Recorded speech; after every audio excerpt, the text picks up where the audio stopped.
The enduring mystery of the death of Laura Lauhead Hall. There is an old cemetery located 6 miles south of Wallace, Nebraska, on the east side of the highway, where lies the grave of Laura Lauhead Hall. The grave was dug in at that location on January 6th of 1889 and is now a cemetery.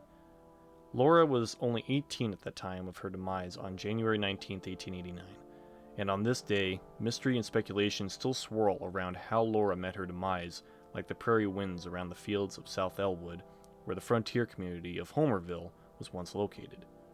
Research by Roger Lauhead, who grew up in Elwood and graduated there in 1964, was familiar with the different versions talked about Laura's death from about the age of 10. He heard the stories from quite a few people, one of which indicated that she was murdered by a family friend. While ultimately inconclusive, Mr. Lauhead's research preserves a sad, overlooked segment of Nebraska history.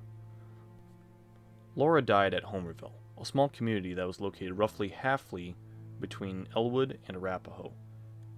The community vanished back into the Gosper County soil long ago, but farmers planting crops at the site occasionally unearthed small relics of the community. All that remains now is the Homerville Cemetery. It appears impossible to know how Laura died. However, 2 stories seem to stand out more than others. Laura's daughter, Ethel, was 1 month old when her mother had died.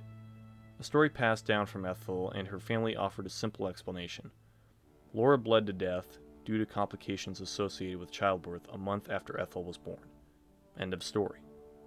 The story subscribed to by most was that she was assaulted and beaten to death.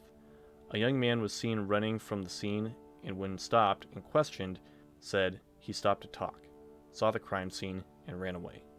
No one ever saw him again.